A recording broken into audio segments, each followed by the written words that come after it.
Hi, everybody. Welcome to another DMV Comic Book Nerds podcast. I'm your host, Freddie, and today I'm joined by two of my friends, Travell. You want to say hi? Oh, sup. I'm Travell, Big Boy Nerd. You guys can find me on Threads is Big Boy Nerd, Instagram is Big Boy Nerd, Twitter is Big Boy Nerd. I'm a comic book aficionado and I'm a writer. And I'm also an Afrofuturist, and I'm starting my own podcast this month. Awesome. Looking forward to it. And Rick. Yeah, that's an awesome lead to follow. So, yeah, Rick here. You can find me most stuff at Rick Influencer. I have a webcomic called Influencers of the Magic Stream, which I'm writing, drawing, and yeah, probably a podcast in the works as well. So we'll see what happens. Nice. Awesome. Good stuff all around. Let's see. I see, Rick, you've got the X-Men My new movie background. Yeah, background. Yeah, gotta the what switch do you it call up. it? The underground base that they have. Sub Nice. basement. Yeah, the Yeah. sub basement. Looking Yeah. cool. All Rick, right. were you expecting leather then? I assume you were expecting Oh, leather. there was a couple moments that really brought me back to the movie franchise. So I'm excited to Yeah. definitely get into that. Yeah, that was such a great. No, I love that in the episode. It was such a good Such Easter a egg that they great, they yeah. let. Yeah. Yeah, so many great moments, so many great Easter eggs in this episode. Um, Today we are here discussing X-Men 97, Season 1, Episode 9, Tolerance is Extinction Part 2. We are at the penultimate episode of the season, guys. How are we feeling? Pumped. Man, yeah, seriously, blown away. I was just telling my wife that I don't think that there hasn't been one weak episode of the show. Like every episode of the show has been strong and really incredible. Every episode. Yeah, especially being part of a three-parter, there's like no room to breathe. I think like the one Yeah. moment that I let out a chuckle was when Muir Island came on the screen and they played the bagpipes. Mm-hmm, mm-hmm. Yeah. Good. Yeah, there was a bit like a bit of a A breather little for bit of a me too, release, actually. Yeah, because it was breakneck this episode. for sure. Well, before we really dive into this episode, I do want to get into just a little bit of unfinished business from previous episodes because as we go on, like it's breakneck pace, like you guys said. So it's like I feel like certain things are getting overlooked. Um, so first I have to ask you guys, what difference does it make between Jean and Madelyn of who's the mom of Cable? Because like last episode they were like, but he's Madelyn's blood, and I'm like, don't they have the same blood? It's confusing for sure. Uh, I think Like, it's the classic question versus nature versus nurture.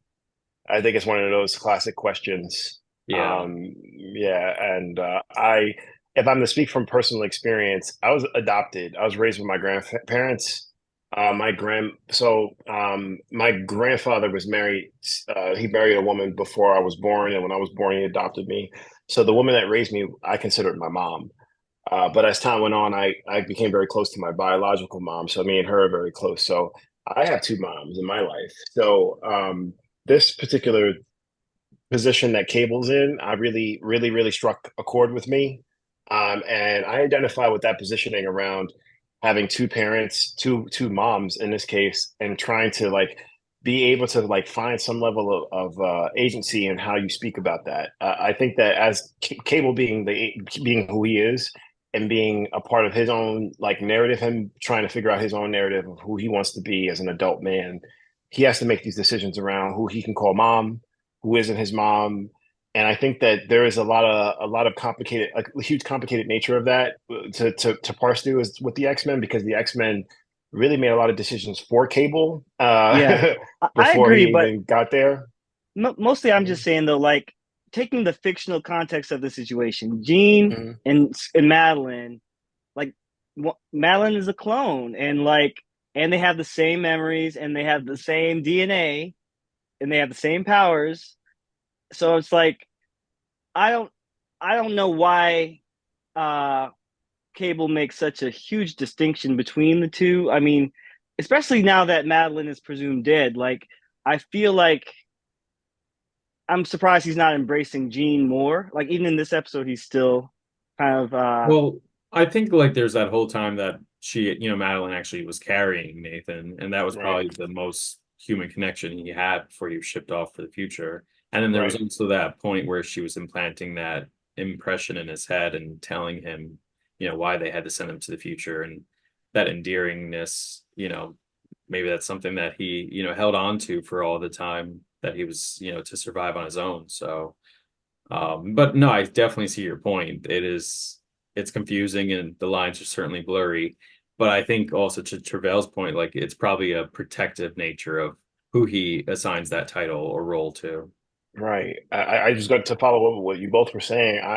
I think that there was a little bit more too about like what Madeline did. She actually imprinted memories of times that they spent together as well. Not Mhm. just like, oh, remember who we were as people, but she kind of imprinted these crafted memories around what could have been between between them as a family. Yeah, Like I love I that. remember them showing scenes like of them like playing catch together, hanging out as mom and son, and all these different things. So I think he's very attached to the notion of what his mother could have been, who his mother is to him, because there was a concept that was built in his mind. So for that to be disrupted or fractured in some sense, there's an identity crisis that he has to make sure that he makes sense with himself first. And I think one of the first ways to do that is to actually be able to identify how to assign who's your parent, who's your parent, who's your mommy, who's your daddy, as opposed to just being who's your mother, who's your father. There's a huge difference around those two positions that you take up as a child in that. And I think that's why it's really complicated. It's nature versus nurture, but it's also like Cable being in a position to actually have to assign who these people are to him and and how they're important to him. And I think that's really what the fracture is about, the nature of how they define their relationships right now. Yeah. Like I don't want to belabor the point too much. I'm just Mhm. thinking back to last episode when Nightcrawler made the beautiful point that, family is more than blood. It's who you choose. But I just when I'm thinking about it, I'm like, well, but Jean is like blood related to Cable if you think about it. Um, but I'll accept the different perspectives on it. Like even amongst the characters themselves, like uh, I mean, it's just a different situation than the found family of the X-Men. You know what I mean? Like they're Mhm. not blood Definitely. related, but they treat each Right. other as family. Like look at Nightcrawler and Rogue. But Right. but I just feel like with the whole Jean and Cable and Scott situation, like I wish it was. I wish there was more understanding between all three of them and Madeline, if we ever see her again, that they could all kind Yeah. of have a place in each other's lives because like Yeah. it You just know, to your point, they're making so much, it's coming up a lot that it's probably by design. It probably will get addressed, maybe even the next episode. yeah, Hmm. they're Hmm. doing more and more with it each episode, which I'm glad to see. Like it's Yeah. a continuing plot line. I, All right, and but to add on really quickly, to add on just very quickly, just to tie into the next point, I think they do expand on that a little bit with Scott, and we talk about that. We could talk about that a little bit more about later on in the episode, but I think that the point that you're making, Freddie, about trying to understand what's the meaning of found family and how to assign a parent, I think that they kind of drilled that point home more with Scott this episode, and I'll explain why later if we want to dive into that later. absolutely, we will definitely Mhm. get there. Mhm. Today, I think I'd like to kind of go scene by scene. I'll give a quick summary of the different Cool. scenes. Um, all right, so let's start at the very beginning. Xavier is waking up in his bed in the mansion. I'm surprised he still has a bedroom. um, Yeah. you know, Mhm. Was Magneto and sleeping there? For I real, that's noticed a good question. I noticed one side of the bed, is like completely empty. I'm like, I wonder if he's missing Landra or Magneto or who. Yeah. Yeah, man. Yeah, and he's But in the old chair now, back in the old yeah, chair. I yeah, like peeped that. Yeah. you see him having to like move his legs, and he's looking. It looked like his yellow chair was kind of destroyed, but then he's Right. seen in it later, so maybe he had a spare. I don't know. Hmm. But I Yeah. was telling my lady, my lady was making fun of like the point that he had like a blanket over his legs. And I was like, that calls back to like the 60s Charles Xavier, like the old school Yeah, 60s Charles Xavier when he's like in the chair with the Oh thing over yeah. his legs. So I thought that was pretty cool. A Army nice little style. ode. Yeah, yeah, like yeah. I thought that was pretty cool. like I like that we had a moment to sit with Charles and kind of just recognize that this is for him. You could call it a step back because when he was in Shi'ar space, he had the suit where he could walk, and he was about to become an emperor, maybe. Like, I mean, I don't want to call it a step back because I don't want to, say a disability is a step back or anything. I'm just saying that, it's just for Charles, he's definitely chosen to come back to the mansion and into a situation that was in his past. He's basically coming back to his past. So, Yeah, and he gets other definitely thoughts about that. going where he's no longer wanted in a way. I mean, there's so many points of conflict and friction throughout the episode, between him and Scott, and obviously between him and Magneto. And a couple of times where I'm like, well, wait, does everyone know that he's back? Like, did everyone react Yeah. to this? Yeah, it seems like nobody is excited to have him back. Oh, not even And, Roberto. And he just I was surprised how much Roberto had to say. Like, I don't think he ever met Professor X. No, he hasn't. He hasn't. Which I think is really. Yeah. I think his arc in this episode is really, really compelling. I think there's a lot to be said about how Roberto responds to Charles Xavier coming back. I think there's a lot to be said about that. Yes. And even that was kind of a good jump forward. We didn't really get to see the fallout after the people took him away with Jubilee. Right. That's very true. Yeah, because that's something that they opened up with, Sunspot and Jubilee still being back and like down with the X-Men for some reason. Like the whole, because at the end of the previous episode, they got taken away with the Sentinels. Sunspot's mom gave them up, and then the opening of this episode, they were already back with the X-Men. So something happened. There was a scene where they were running from a crowd, angry crowd of I see, people. Yeah. I don't think it was Prime Sentinels because the Prime Sentinels are defunct at this moment. Right. But so then they get saved by Storm and Forge, which is a great scene. Oh, right. Okay. Jubilee gives Storm a big hug. That's right. Yeah. Yeah, right. All right. Yeah, I forgot about that. Yeah, it's funny. I didn't piece that back to back quite as much. It was almost like it could have been a totally different opening. Right. Agreed. But that makes a lot of sense. But yeah, speaking of that moment, wasn't that such a Storm and Kitty Pryde moment? But it was Kitty, Jubilee is the Kitty of this show. I agree. Which brings me to some speculation I might want to just mention now. I don't know if y'all peeped it last episode, but we saw a glimpse of William Stryker, and he's on the TV. Right, yeah. And so I'm actually wondering if they'll go into that more next season. Like they'll bring in Stryker as a villain, go into that whole storyline. That could be interesting. They could bring in Kitty. They could especially they do it more in line with the comics and not the singer. Yeah. I wonder. I wonder if they'll bring in a younger Kitty, because as we've speculated, the previous episode, we kind of guessed that they might be giving everyone the more retro costumes based off Storm. We already knew had her more retro costume. Yeah. And then now this episode, we see everybody gets their retro costumes. Oh, it's so all sick. Very 80s. It's all very Pryde of the X-Men. It's very cool, incredible. But it's also but I don't know if I expected it. Did you guys expect to see the old costumes? I did not expect to see the old costumes. I actually was thinking that this was an ode to the old costumes all being on. I thought that was an ode to the Kitty Pryde show, I forget the name of the show. The Pryde of the X-Men. Yeah, Pryde of the X-Men. Right. It was the pilot that I kind of worked as a sole successor, pre-successor to the X-Men show. It was that show kind of worked as the original part of it. So I kind of thought it was. That's how I read it. Was that it was an ode to that. Oh yeah, we know that this original show started from that one pilot episode of that show that never picked up, and it was a little ode to that to bring those character designs back. That's how I read it. No, yeah, this whole episode was an homage to Pryde of the X-Men. That came out in 1989, and Larry Houston directed both that and also the '92 show. A lot of episodes there, and so it's kind of interesting, everything we get into at the end of this episode with Magneto about to destroy the planet and his base on Asteroid M, and the team that's attacking him and the costume they're wearing, it's all very, very much Pryde of the X-Men, except for Kitty. They really don't want to give us Kitty yet. So maybe she's floating with the Marauders right now. Maybe she's like in the show, but she's like at sea for all we know. Maybe they could do that next season. Maybe well, she I shows do up. want to mention was it last episode when Trish Mm, Tilby brought Beast some coffee? mm. If you notice, the coffee said Kate's coffee. And I don't know Whoa. if that's a direct reference to Kate Pryde.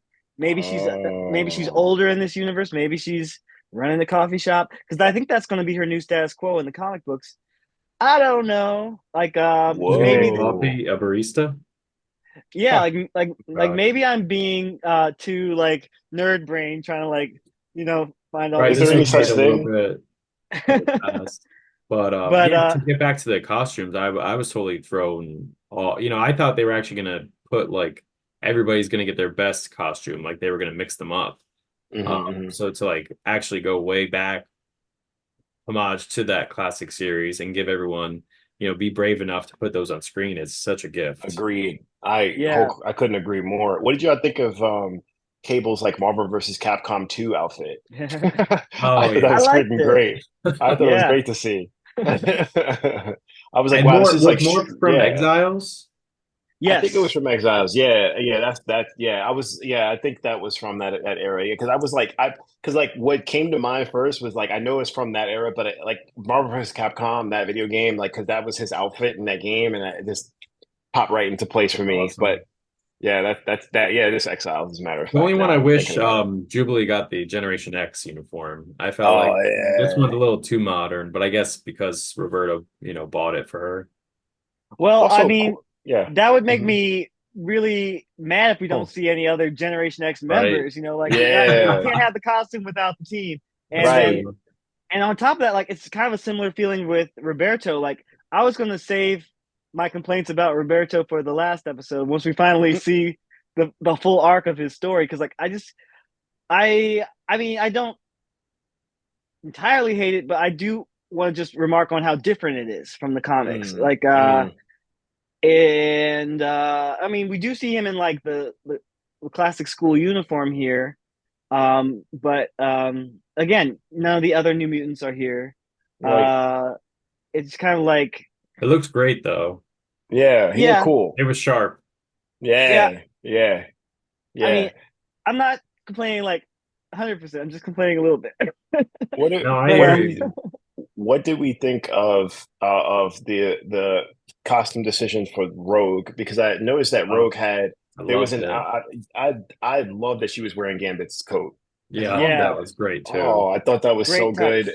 Yeah, such a Absolutely. great touch, a tiny little touch. I was telling my wife that if you watch the show, like when you watch the show, you realize like the writing is so magnificent that there's little tiny like conflicts and resolutions that are made and happen between characters in real time. Like things happen very fast between Right. characters that there's an arc that something happens, there's a little conflict, and then there's a conclusion. Like something happens and then it concludes. And I think that those are one of those things that a story is told with just the outfits that they put on their bodies.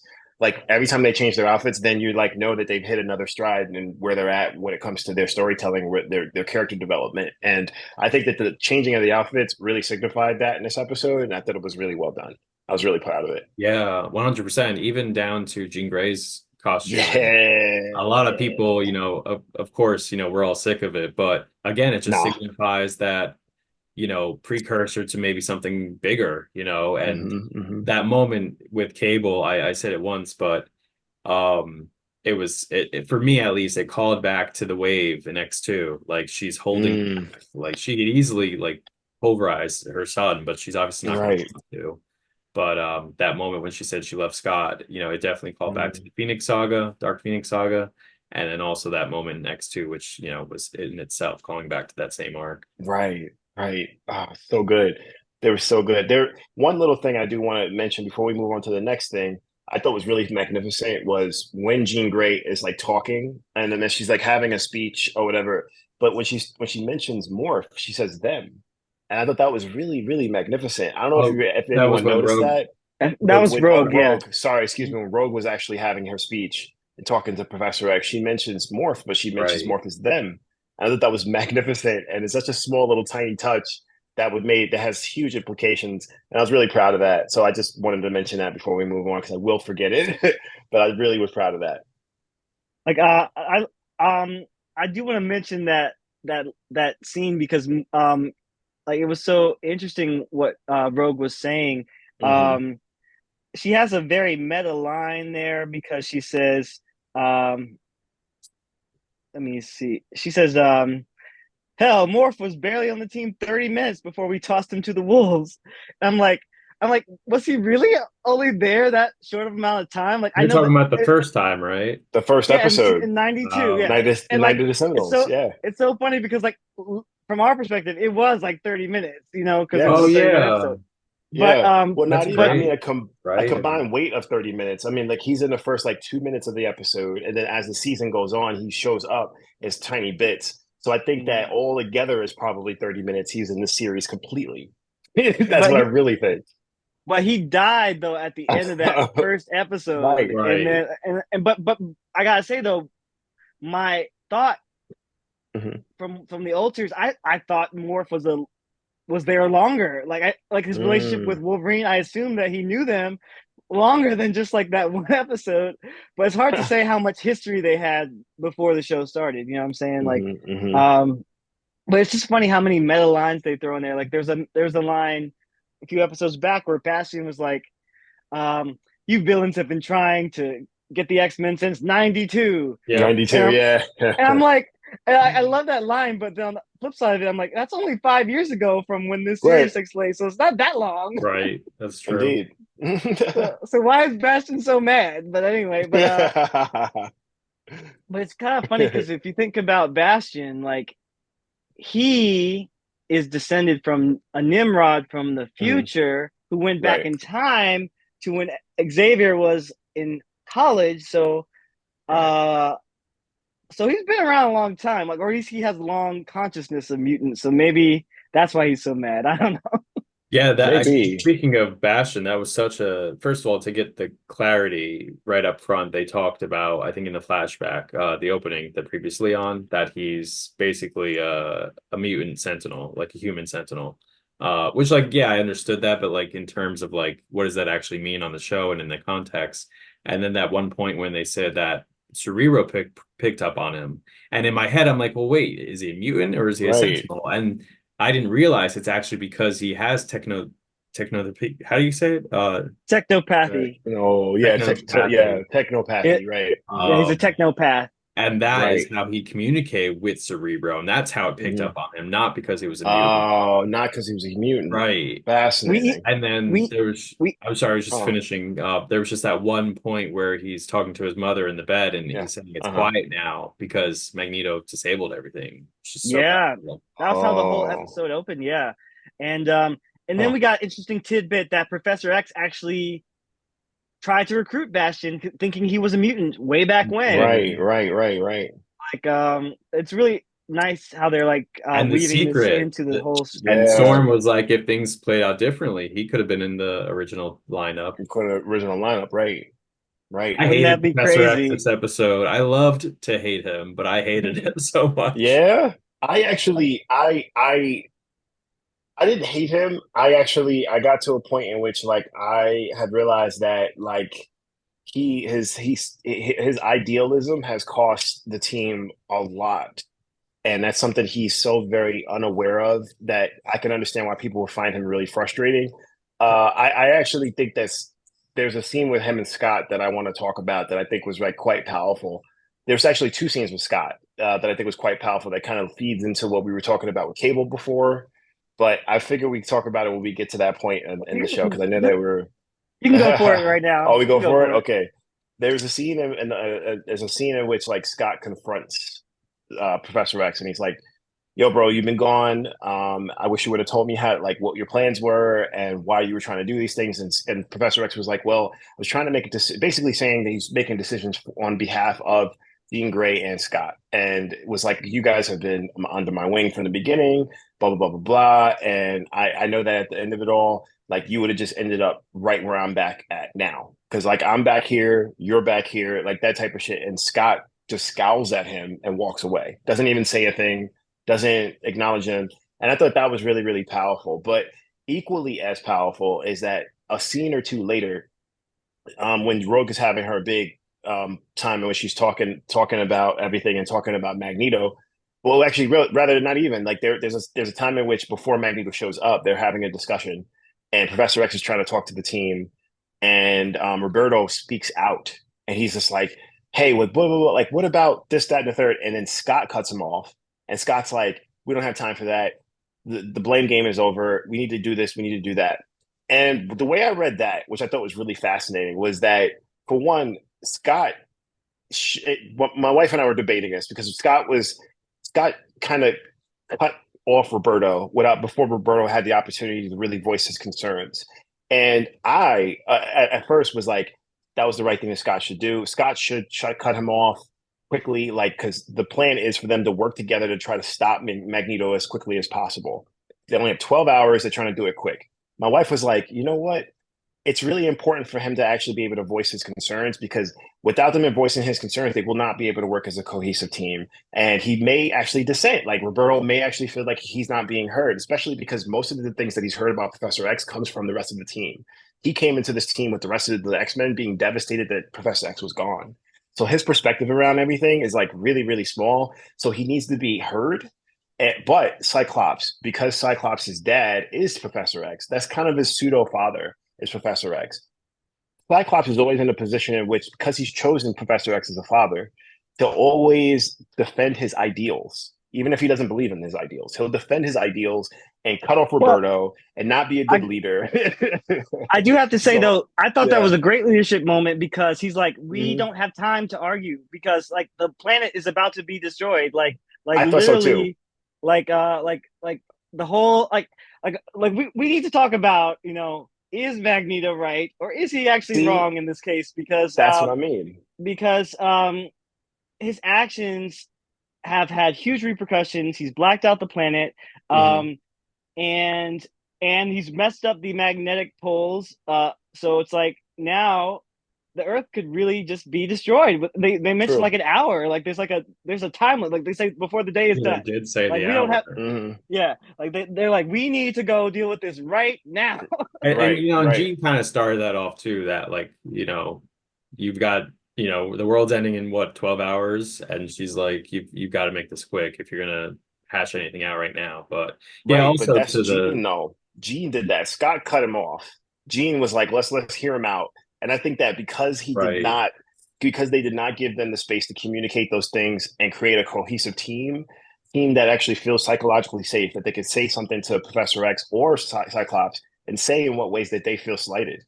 I think that's what led to Roberto and Rogue leaving because he didn't see it. So Scott, as a leader, should be able to see when his team is dissenting, when there's fissures in the cracks. He did not do that because he was too caught up with Professor X coming back and being mad at Professor X and trying to just be a leader instead of like listening to his team that is his family. He right. didn't do that. That's what I'm Well, saying. Like Professor X kind of threw a wrench in all of that. Sorry. yeah. I mean, I do have to say that, like, I thought Roberto's turn to join Mm-hmm. Magneto was pretty quick in the sense that, like, uh, first of all, and like from the beginning of the series, he didn't want anything to do with mutants. Like, he didn't want to admit he even was one. And then now, he's been getting to be more comfortable with that. But then, um, he literally just called Magneto the bad guy. He's like Professor X, like wasn't it your idea in the first place to give the mansion to the bad guy? And then all of a sudden Magneto comes in and he's like, well, maybe I'll go with the bad guy. Makes I sense. see I see what you were saying, Travella, about like Mhm. how he wasn't being heard. But I just feel like I also I don't want to skip over the point that like he did say, a big factor in his decision was the fact that his mother sold him out. It was like, go ahead, go with the Sentinels. And like that I think most people had a response to that. Like how could she even think to do that? Like that's not how I you mean, take care of your children. if his mom sees him as a bad guy, how could he not align himself with a bad guy? How could he not think himself to be a bad guy and think he should just join the bad guy, which is Magneto? Right. Why Well, would he I even mean, but try? because the bad guy is gonna kill his mother. Like I don't know if he caught that part of it. Like if he goes with Magneto, your mom is dead. Like I mean, I mean, he's Right. a teenager and he's mad. He's a He teenager. called He's mad. Earth Right. a pigsty. It's gonna be a pigsty looking down on this.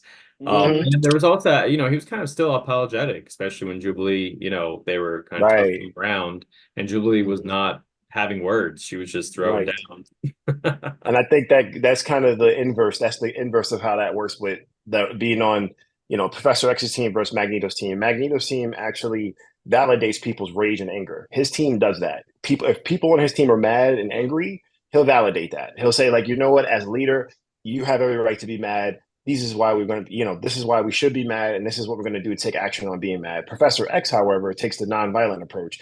No, no, no, no. Let's not be mad. Let's like Oh organize yeah. this intellectually. Let's think about this differently. So when you're in the middle of a fight with Jubilee and Roberto, Jubilee is in a position in which she could finally just act on her anger instinctually. She's going to just be mad and, and be mad because she doesn't get the same sort of space to actually get her anger and her rage validated the way that Magneto does it. Well, So that's it makes sense why, that she's like, "What the fuck? yeah. I don't care." That's why I said like I couldn't stand Xavier this episode because every uh, single turn he had an answer for everything. right, Like, listen, right, man, you're wrong. You left, you right. abandoned, you came back, made things worse. You're Uh, trying to usurp leadership where you have no place, and you're not right. And I mean, I think that's what the design is. We're supposed to be screaming at right. the screen and being like, Xavier, shut up. It was literally there in Mhm. the Yeah. writing, which was such a great moment. I love that. I was actually feeling that at that moment because he was on my Yeah. nerves. He's grinding on your nerves. I mean, That's just I excellent. gotta disagree. I might be the only person in the world, but I just feel Huh. like I just kind of feel like um I just don't, I don't I don't know. The way I see it, I'm just like I absolutely understand the rage and the feelings that Magneto and the people who went with Magneto are having in this moment, but essentially they're channeling that rage into destroying the planet. And it's one thing to like be mad at the humans, but it's another thing to destroy the planet that you live on, like the home, like the environment, the animals, like everything. Like you're like and Magneto literally lifted asteroid M out of the ocean. He's like, we're gonna get on this asteroid, we're gonna go into space and forget about Earth because it hasn't been good to us. And but Xavier is the one saying, no, hold up, like there's still beauty in the planet Earth. Like there's still stuff worth staying here for. At this point, I don't even know if he's like trying to say save the humans. He's just like we gotta just not destroy the Earth.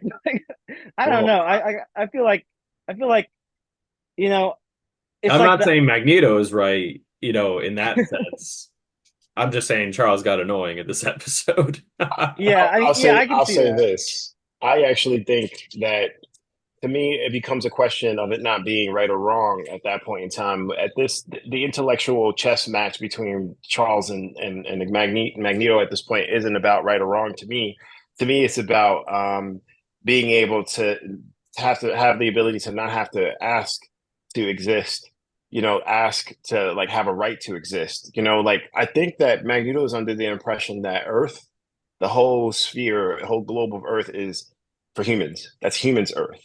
Like they claim it over and over again. They do not create any space. Like he like has tried to see Charles's vision around coexistence, but they do not create any space for his kind of people to exist. They keep getting killed, bombed, all these different things. So he's like, you know what? Let's just like leave this planet because it has never been for us. It's not for us. They don't care about us. If anything, if they keep us on the planet with them, they're going to try to extinct, make us extinct.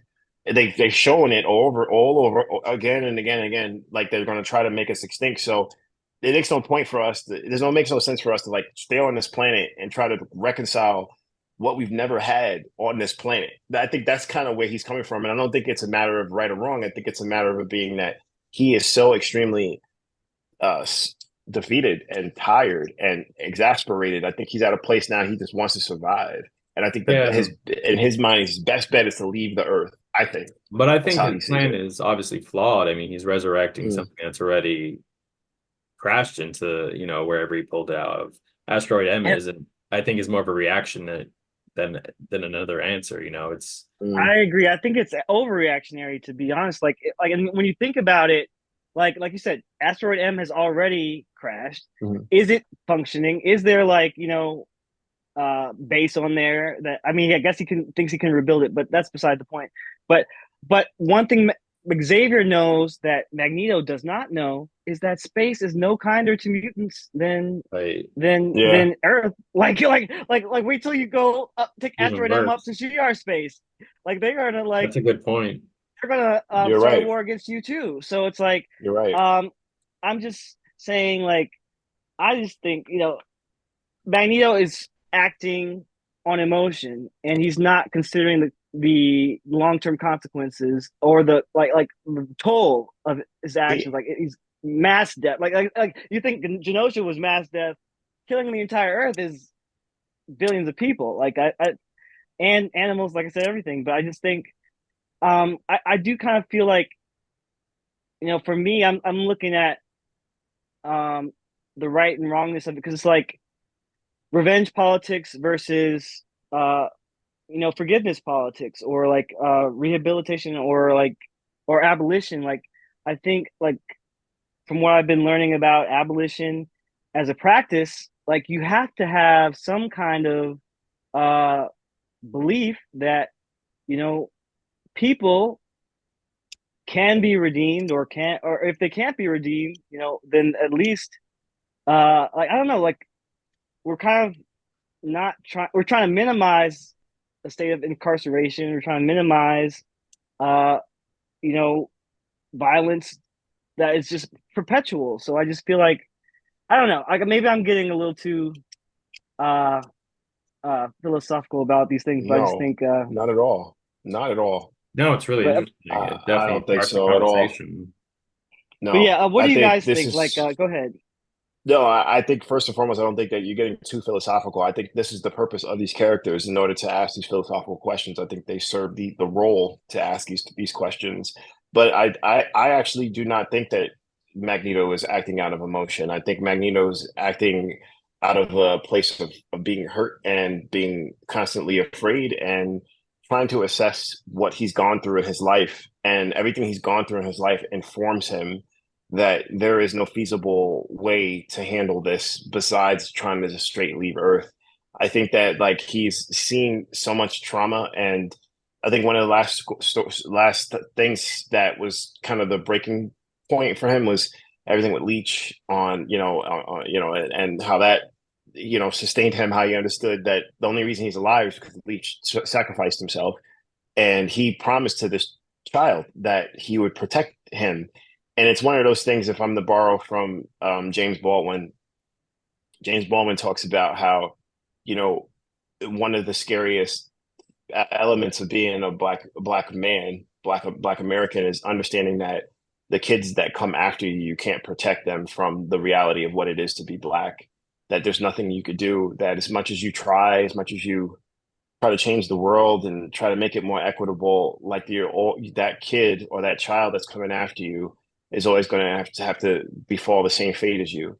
And I think that when it comes to someone like Magneto, he's seen that so many times, and I think Leech is one of those experiences that teach him early that, it was a child that died on his watch. So I think that with that being, coinciding with like one of the X-Men that was on his watch dying as well, all the other X-Men that were around him that died, all the other mutants that died around him.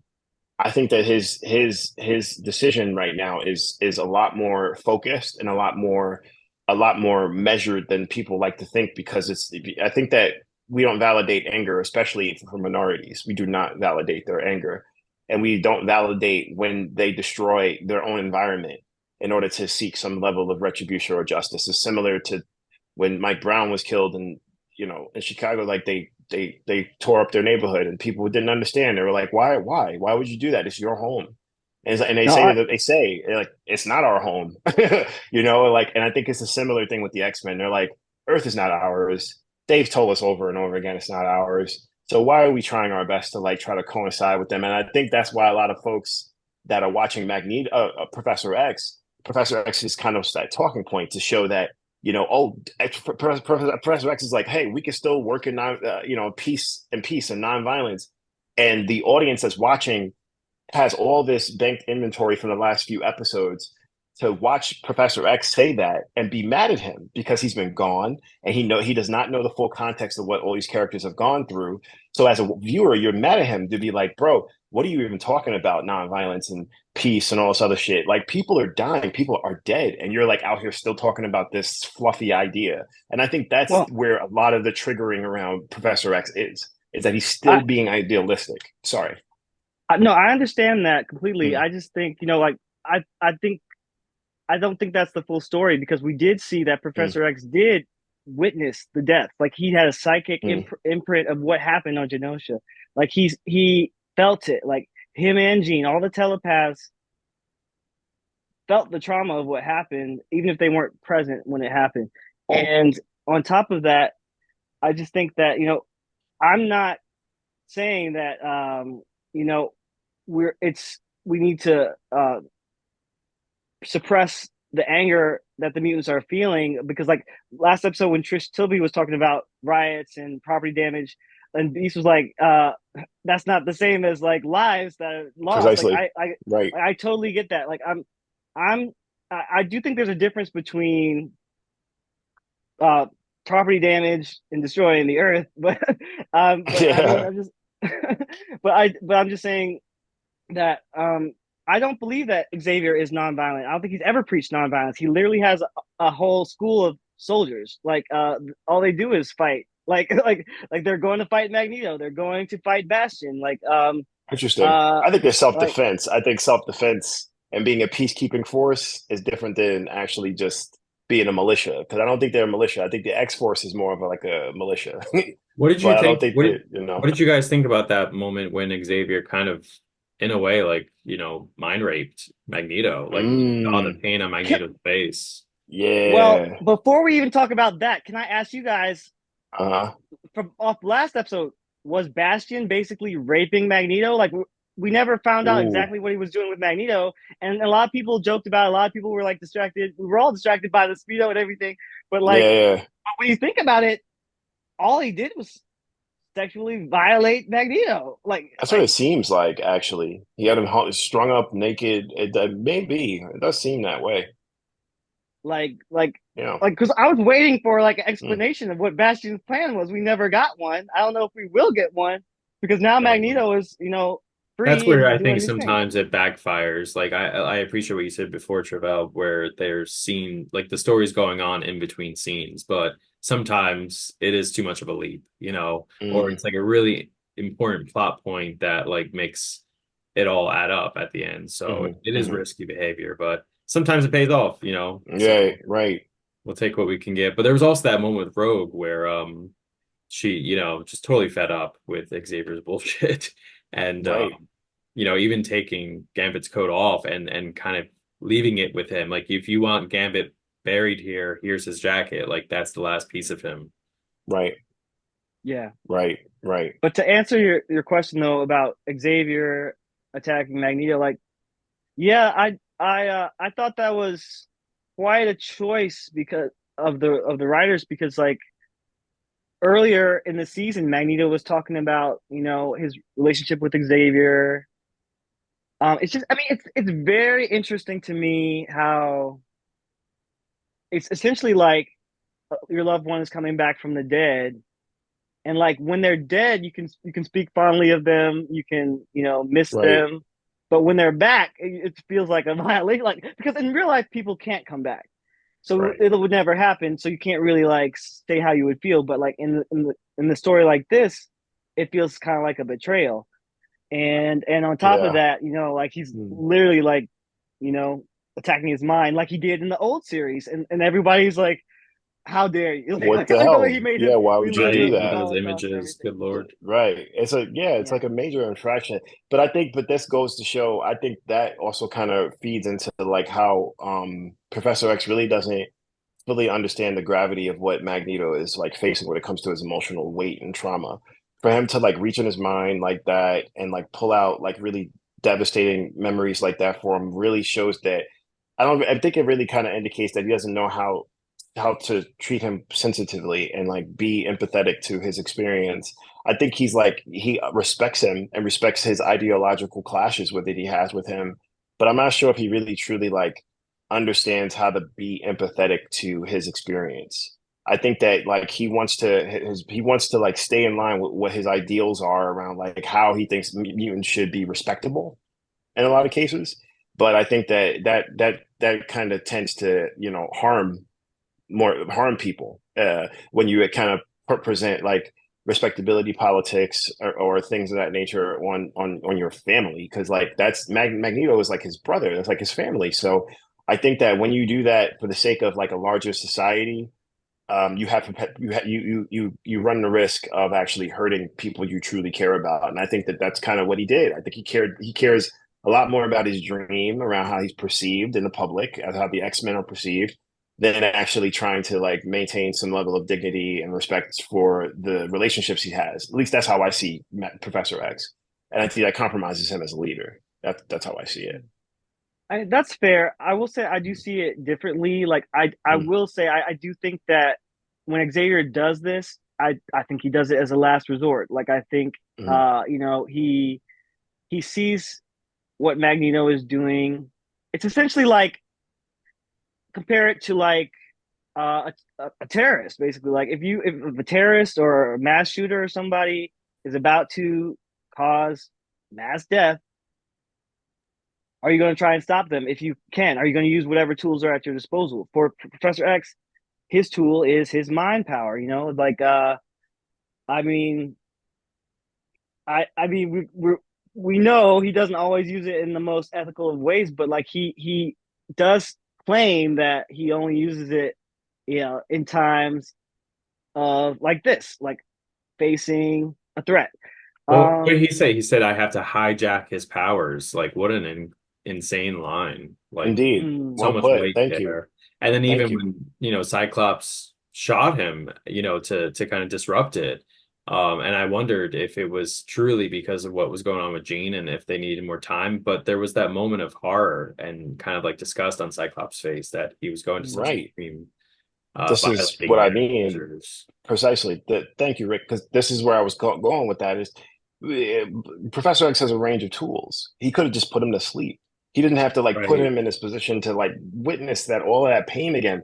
To me, this goes to show there's a fundamental, monumental misunderstanding of the amount of trauma that Magneto has undergone. I think that his decision to just recklessly, as he said, hijack his mind, there's no tact, there's no sensitivity. It's just like, I'm gonna do this and get it done because like he needs to be stopped, as opposed to being like, there's a context to this person, there's a long history to this person's life, you know, but like, and but here but this is your friend. let's be fair though, because he did try to talk it out first. He did try to plead with Magneto. He begged, please, like, no, I want to talk to him. I think we can convince him. He said, I believe that Magneto will, you know, reverse, like, Right. fix the magnetic poles after we just drop Bastion. So it's like he might Mhm. have been wrong about that, but he, that I don't think hijacking his powers was the first like tactic. Yeah. I think he felt like I think he was pushed to that point. Just because like we said, this was time was running out. Like um, I don't know. I'm not saying it was right. I'm just saying that it was like I understand if what you mean. yeah, I'm just saying Hmm. like if you are in a position to stop the world from ending, are you going to do whatever you can, or are you going to let someone in the world? Like I just think the um, matter of how you do it is important, because after you save the world, there's an aftermath. What happens mm, after that? You know, like how are you going? Especially because this is your man. Like, how are you treating him? And he's disclosed such personal information to you. This is why. And then this also goes to show like the ways in which they trust each other. Because Magneto wears a mask. He wears a helmet to be like, yo, just in case this dude tries any shit, I got to keep my helmet on because he be bugging. And yeah, I think like that he specifically right, put that helmet back right, put that on. shit Like on, he yeah, got back his on, old like costume. He's yeah, like, I'm ready to right. go. Like I can't, yeah, I can't take any chances because I can't trust Charles not to respect to not do that to me. Like it's not even a matter of being like, all right, bet, like he can't, because that's the thing is like that means that Charles's ability to actually speak to him and like plead with him and his persuasion skills are actually not that strong. If you have to use mental ability to actually force him to do something and then force him in a violent way, because that was psychological damage. It wasn't just like, all right, go to sleep or force him to like disable his powers for a second. Like, nah, dog, that was psychological damage that he sustained again. And I think that was a bit unfair. I just think that was unfair. I think that him doing it to try to stop him makes sense. Cool. Yes, you're trying to stop him. Try to stop him because that's the end of the world. However, in the same case, like the matter of how you do it and like how you use your powers and to what degree, because he was he like hurt that man. Like it was like damn, he like Right. it was it was tit for tat. Magneto put the helmet on Charles and was like squeezing it and was about to kill Right. him. That was So it's something. like yeah, that I was do something. like to your point, like I think like even though they go way back, Charles left him and everybody. He chose Lilandra. Like basically he had a whole new boo thing like up in space. Like, No, it's like true. Well, to be fair, he was dying, but it does speak to how he out of was touch he dying, but yeah. was. It is a metaphor for him. He was off in space somewhere. He doesn't know how to Yep, communicate with humans anymore. precisely. Right. That's how Yeah. I saw it.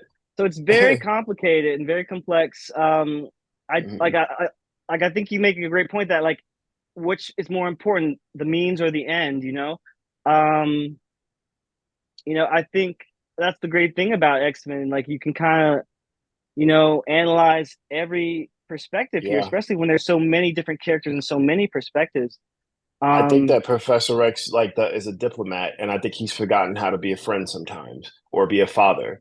It's a difference because like you have those sort of skills that you use to like speak in public, to speak to politicians, to speak in a public space. And sometimes if that's a part of your persona, it's hard to turn that off with your loved ones.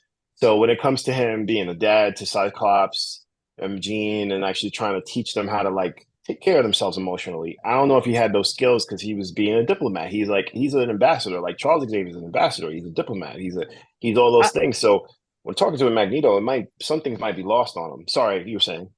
No, I just want to say that I just really don't believe Xavier is the worst person on the show because Me neither. I'm just speaking to all X-Men fans in general because when you look at it, you've got Bastion. He's to blame for all this, really. Yeah, that's he true. started the war. Like Xavier Actually direct, right? Well, I guess, but like I said, Bastion is from the future and the past. That's so like right. he's kind of masterminding all of this, really. And then you got Sinister right by his side, who's like equally evil. We haven't talked about Sinister yet.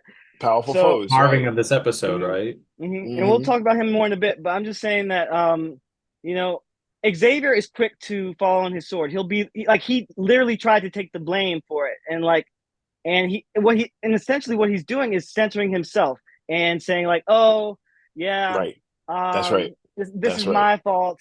And and then people are like, yeah, it is your fault. But when they say that, they're falling into the trap of like not blaming Bastion, That's right. Like Magneto and Xavier should be teaming up to stop Bastion, that's right. in my opinion.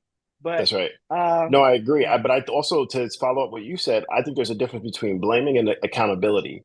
As Charles could be like, I'm accountable for these things that fell through when it comes to my watch, my team, the stuff that's under my watch.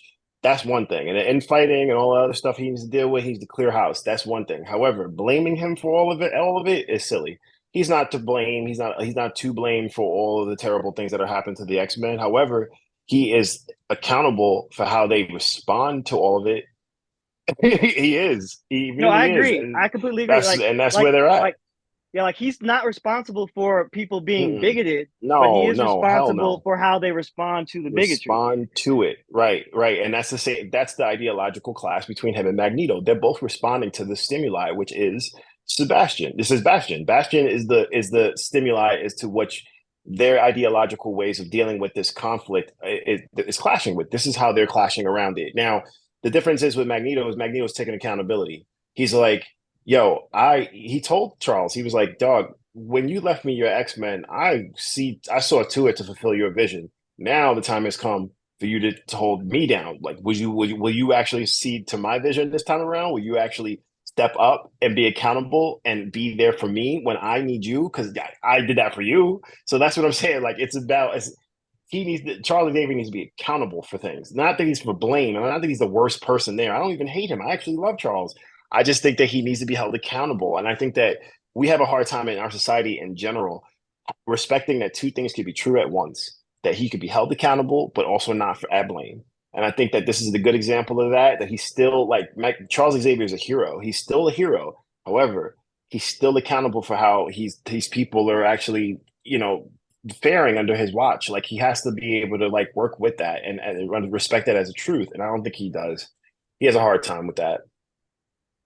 I mean, I do feel like I wouldn't compare Magneto, Xavier willing Magneto his mansion and his X-Men to Magneto wanting to destroy the Earth and move to Asteroid M, like because it's like if someone, it's like is it like if we don't have time to assess like is this an equal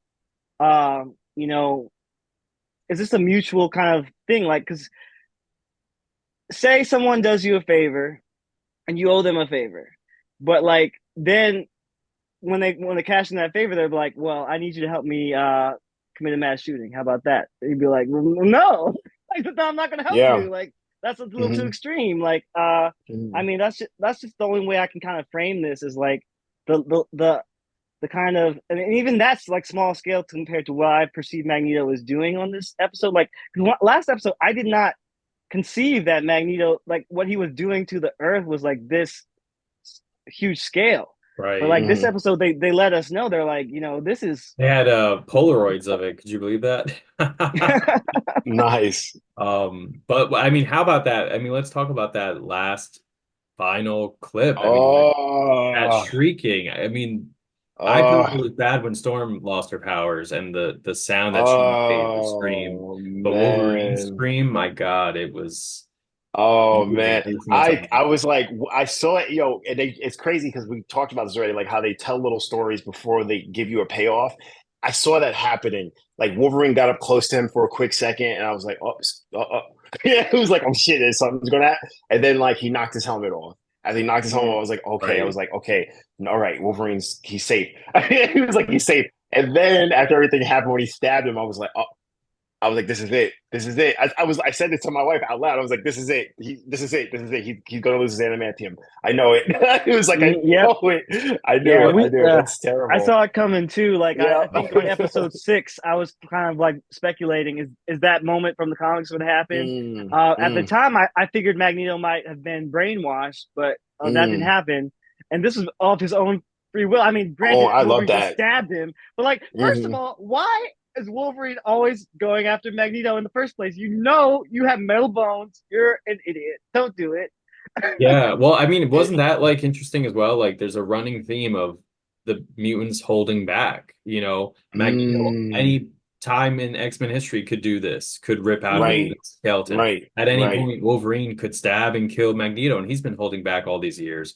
Jean Grey holding back. Professor Xavier. There's a lot of talk and rumor about moving into an Onslaught direction. So, maybe that very next episode is, he's going to unleash his full might. We thought it was bad. He was, traumatizing Magneto, but it's going to get even worse. Yeah, even worse. I am expecting an Onslaught coming. Really? Yeah, really? I can't say that I even expected that. I really don't know where they're going to go next after this. I would not expect Onslaught, but that is actually a really, really interesting space to go to. But it would work because it's super 90s. Onslaught's so 90s. Right.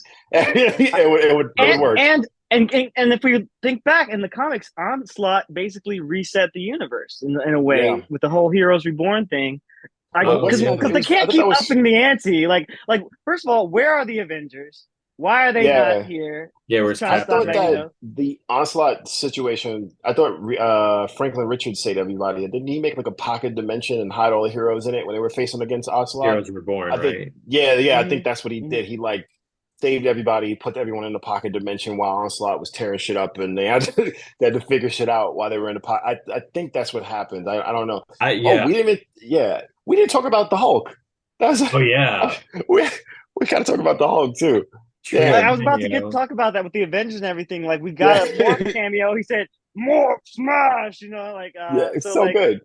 yeah, like and then Beast like bitch slapped the Sentinel with his own Sentinel Oh, hand. That was Yeah, yes. the hilarious. action has been incredible this entire show. Incredible. Like, Yes, it not really Yes. has. at any Like point and the boring. theme It's song was kicking witty, in again. clever. Like Yes. Yes. Yeah. Would B say something about let me give you a hand? And then and even if you like slap it. That was fantastic. I actually why are you really hitting enjoyed that. yourself? Why are you hitting Yeah, yourself? yeah, it Like was so good. Yeah, that was so man, good. this whole show, it's really like the writing, the animation, the action, the characterization, like the drama, like it's all there. Like it's really firing on all cylinders. Like our only complaints have just been that things have been moving a little fast and we haven't had time to simmer with everything, but or explain everything. But you know, um, there's a lot that could be said about like we hadn't even talked about Storm and Jean yet in Yeah, that beautiful Storm and scene where they're Jean. like, Oh, we're Oh yes. wow. sisters and like That was and such a then what was the great line? scene. Everything I've She ever said wanted. Yeah, wasn't it great, Rick? Oh Yeah. man, what did she say? She was so like, good. "Mine, She said mine the storm," and no, she's like, give them this storm." she, I forget exactly she what they said Make them she said. said mind your weather, she right? make them Yeah, mind your weather, sister, and them right. weather your Whether mind. your Like mind. it Uh, was beautiful. It was like chef's kiss. Like I love. Absolutely. oh my Oh, god, also, I gotta say, there's a chef's kiss line too that I really, really, really loved. It was like on par with that line to me. Was when Beast and Forge were geeking out, and then yeah, Beast asked Forge, he was like, "How did you figure out your leg? Like, oh, that's the only thing that didn't go out." And Forge is simply like, "Just thought about it a lot," Oh or something yeah, like that. just He's thought like, "I about was it. like, ah, god damn it, I love that so much because it to me it it kind of like really really crystallized like how powerful his mutant gene is, like what he can do. It really hmm crystallized that, and he said it so casually. It's like it was like akin to like Bishop and Cyclops being like, "You're welcome." In that one yeah, episode, it was like yeah. it's very akin to them Perfectly like being timed. yeah perfectly It was timed. very well They written. so good. It was just so good. I was so Although I good. do have to say, like my dirty mind, like I know Beast was geeking about the leg, but like I was like, his face was right in his crotch, like like he was And so how about excited. Yo, the neutralizer, the storm moment? She's not having any more Yeah, neutralizer. yeah. She I was not having that. She was like, "Did I hear the word neutralizer? Excuse me, lightning crack. Like you should know I better, I Forge." I love that. But I think that that kind of plays into like honestly, if I'm to say, I think that that's one of those things that if we to think about like uh, most of like activists in our society that really really like drive home a lot of points. Usually they're like women or women of color, and they usually go through the worst circumstances in a lot of cases, and they're the ones that advocates for that those sort of human rights around things. So you having a character like Storm represents a woman that's been in a position before, that's been abused or been in a position in which she's felt depowered and does not want that from for no one. She doesn't think that it's ethical for anyone, no matter even if it is her own enemies. She still doesn't think it's ethical. And I think that it was quite powerful that they had Storm deliver that message because Right. Storm is this black woman that would be able to understand how that experience feels and understand that that not only does she not want it for anyone else, but it does not benefit anyone to have that sort of experience to undergo. So actually, I was like really really proud of like how that was done. I thought that was like represented a whole lot. Her being like, huh, no way you guys are using that to even on our enemies, we're not going to do that. We're not going to hurt people that way. I think this is what I mean about the highs and lows and the differences and the gradients around how these characters create these philosophies around certain things. Like without the tutelage of Professor X, maybe she wouldn't have come to that conclusion around something. You know what I'm saying? Like I think that's what I mean. Professor X is not bad. It's not bad. It's just like he's complicated, and I love that about them. They're all complicated. Well, I I'm mean really that's proud of it. that's exactly it. So like he can be Mhm. bad Right, at the it same can be time. bad. Exactly it. Thank you. Exactly that's the yin and yang of all of it. It's like we're all both at all times. It's a matter of it being that can we respect that and can we actually identify when it's good to be one or good to be other or how those things play into our decisions. And I think that those characters really display that. And I think that like just a simple scene with Storm, her just being like, no, I think that that really shows that, you know, like she's, yeah, I was like really proud of that. I really love that. I also want to mention I really liked the callback to the scrambler that they had used on Jean when she was the Phoenix. And Oh they're like, look, we yeah, can just recalibrate this and use it on Bastion. Like, okay, What yeah, did I'm they with it. bring with them? Let's, Because Beast whipped something out, you know. right. it was the brain scrambler that that they used on Jean in the Phoenix Saga, and Mm. they had adjusted the frequency to work on Bastion's technopathy. Like, Oh, okay. uh, it was kind of a smart little MacGuffin, you know, like Yeah, oh, definitely. That, and I think there was another MacGuffin at one point. I was like, wait a minute, this is definitely being set up. I might write it down. Um, Mm. you can carry on, I'll find it. all right. Well, yeah, while we're looking through our notes, there's a few things I want to mention. I don't know if you guys caught that, like, and maybe this was in the first episode too, but I clocked it this episode where when we see Roberto's card, like Jubilee is looking at the card that he gave her after he left, Yeah. Mm. and it Turns it says up. he lives on Claremont Avenue, guys. He No Oh, got I didn't notice way. that. That's I so didn't notice cool. that. That is so cool. Did you guys yeah. notice the diner, DeMayo's diner? Like Oh somebody no, I Oh, I slams didn't didn't see into a that see that. diner either. and it says like DeMayo's diner. Like I forget who gets slammed into it. It might have been like Gene that gets slammed into it. Oh, Oh, we I saw didn't the talk. bowling alley. That was Yeah. awesome. Oh Oh, my God, when that she was went dope bowling too. with Mr. Sinister, I was Yo, dying. Like that we was have to talk hilarious. about that. We have to talk about Jean and like Yes. how she's being showcased when it comes to her like fights Hmm. in this because I don't think I've ever seen Jean in this much action in a Yeah. live action like anything live action animated anything and I'm really I proud of mean, that. that's Like Just because you haven't watched evolution. X-Men Evolution. Yeah, you gotta that's watch probably X-Men Evolution. why. Evolution. That's Like why. me Yeah, and Gotta that's Rick, watch we're why. it. like, we know this gene. We're used to this Yeah. gene. We like We've this missed gene. her. Oh yeah. Oh snap! That's great. Okay, now I'm gonna have to rewatch Yeah, it, man. no, It's been I mean they're years. doing a great job with this and really again like just there's got to be so much more to it than we're even like aware of, but like the blue powers and like you know where she's gonna grow from here because even like Nathan he has like more like orange yellow telekinesis. So Yeah, yeah, yeah, yeah, yeah, I yeah. feel so much like it was really interesting that Jean didn't have a moment with Professor or didn't console him after Cyclops walked away. Like there's I think also a little bit of tension, resentment maybe there. And but at the Definitely. same time, like I wonder if the reason her powers are blue is because she's kind of modeling herself after Professor Xavier.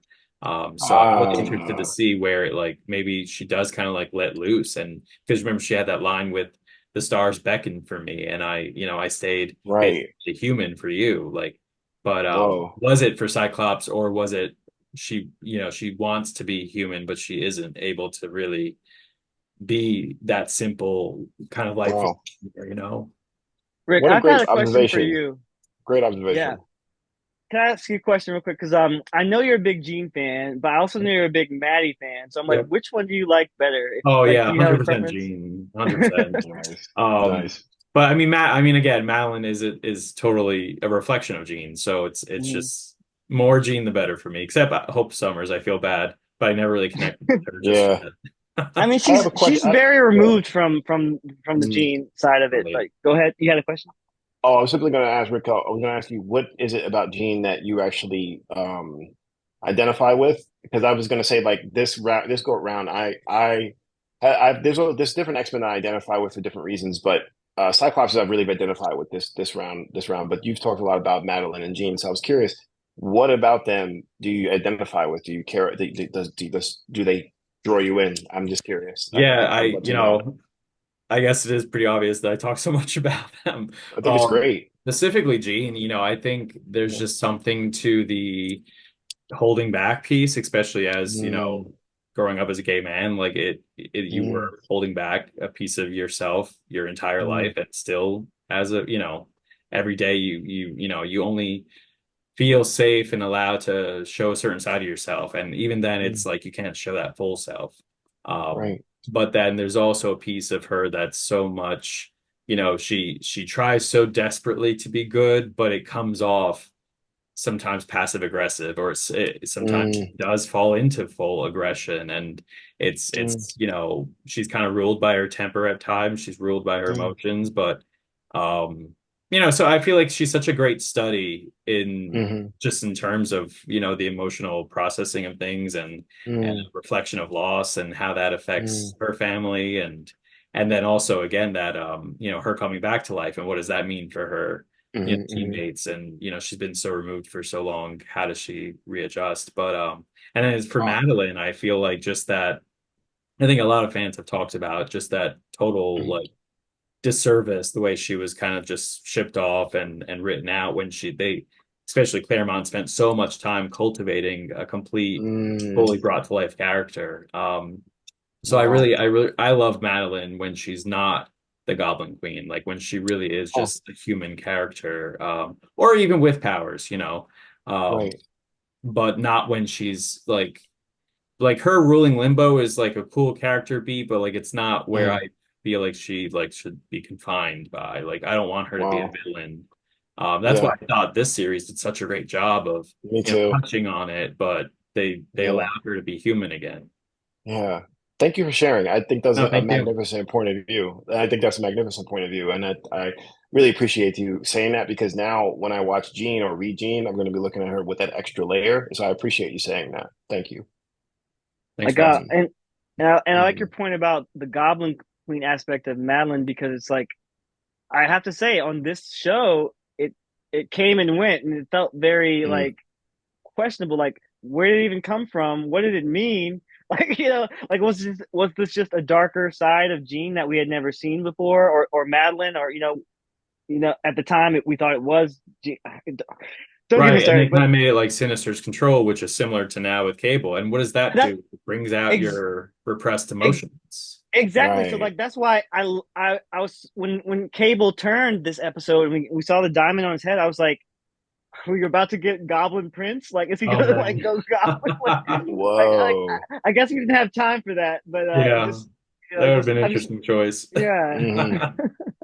Yeah, man, I really love to see Cable as much as we've been seeing him. He's been a lot of fun. I was telling my wife about how the voice actor for Gambit, originally from '92 X-Men, is doing his voice, and Yeah, he sounds nothing like Gambit, nothing like Yeah, really. Gambit. isn't that I'm Yeah, like really incredible? impressed. Yeah, it's like really, I'm really, really impressed about how different he sounds. It's like really great like voice acting still. he definitely it feels 100% Cable to me, and Yeah, yeah, yeah. I don't know what Wow. happened to the Cable's old voice actor, but I wish him well. I hope he's doing all right. Yeah, yeah. Um, I hope he's good. Yeah, but man, he's killing it.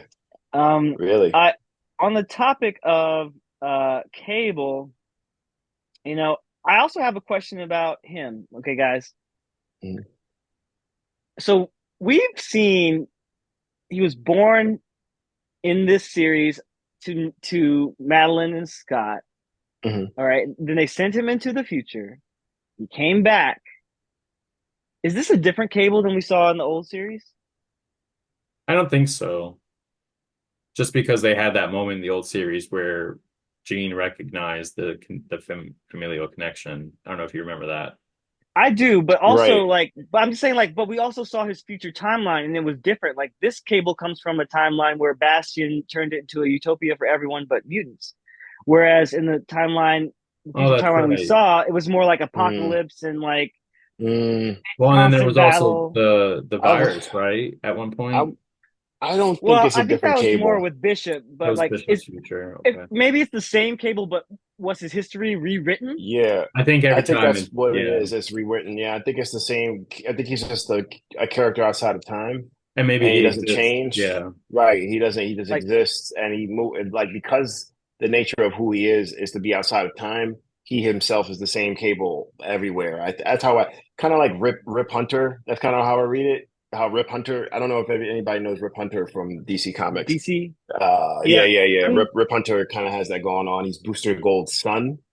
So he's like hmm Booster Gold, but he's outside of time. So Oh, he's okay. always one Rip Hunter, but he's always traveling different times. And that's how I kind of see Cable. He's That one makes Cable, but he sense. goes to different places. And he has to, and because every time he goes to a different place or something happens, his past gets rewritten. But because he was born to be outside of time, it's always going to be outside of time. So it's not going to be an extra Cable. It's just going to be one outside of time, always outside of time. That's how I've always read it, but I could be wrong. hmm. Yeah, I think with time travel, it there comes a point where it's pointless to ask too many questions. But I think with Cable, it's like I was very intrigued how like basically his whole history has just been rewritten this series, it seems, or like he's still the same Cable, but like is Tyler still exist? Or Right. is like all these Mhm. other people. Yeah. I Well, mean, they keep I don't know. showing that apocalypse clip at the beginning of the series too. Yeah, yeah, and then All right. and wasn't it Onslaught like that led into the Age of Apocalypse that then led into Hero Reborn like Right. like Is and it? then Legion Wow. was involved too. So like I don't know if we're gonna get Mhm. all of that, but like I don't think this we're gonna show get is good at Legion.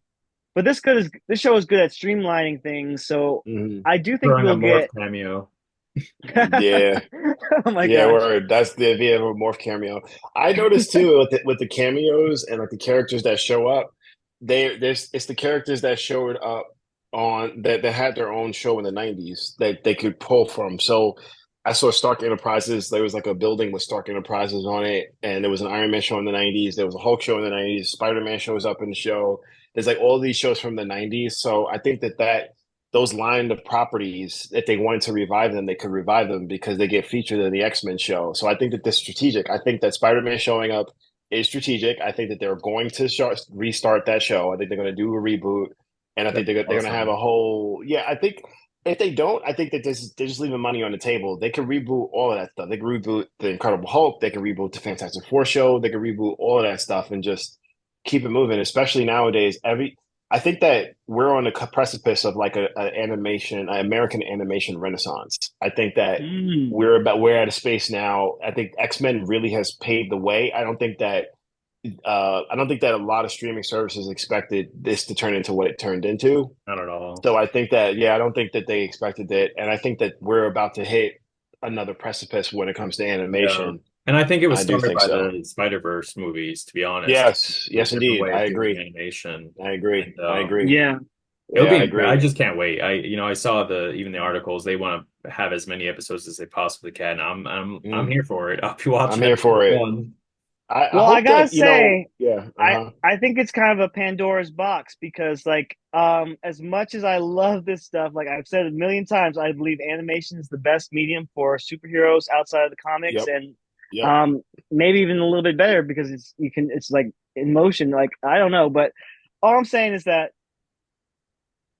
like there's such a huge turnaround for animation. Like it took 3 years to get this first season of X-Men and like they're working on seasons 2 and 3 and I think there was a report I've got it here where they said that they want to Marvel is reportedly very satisfied with X-Men 97. They want to do as many seasons as possible. They want to do them back to back like seasons 1 and 2 so fans don't have to wait too long. I What does mean, that mean, even? I don't know. Like that's what I'm saying. Back to Like back? like like it Yeah. takes What is back so to back much look time like? Decades? to animate. And like we've talked before, like if they make a Spider-Man 97 show, it's going to take a lot of time and they already have this different Spider-Man Right. show in production. And How thin can they on top of spread? that, if they bring it back the other Marvel shows, like it could take forever compared to a live action thing. I mean, that takes a long time too, um but I guess my larger point is I do kind of worry that sometimes too much of a good thing can be a bad thing because like here's what they could do. They could either have Mhm. a bunch of spin-offs or they could just integrate those characters into the X-Men show in the same way that the Spider-Man show had tons of cameos by the time it was done. Like they had the whole Secret Wars, they Mhm. just had tons of characters coming through. They had the Right. whole X-Men crossover. They had everything. Right. So Yeah. so they could just use the X-Men show as like the flagship show and just have cameos, bring people in. That would be the easier solution, I think, rather than having tons of spin-offs, have a decline of viewership the same way that the MCU has like, the Yeah. bigger it gets, the more people fall off. Like Right. Hmm. that's my concern in the long run, but I don't know. I don't Yeah. maybe I We'll don't want to be too see. pessimistic. Yeah.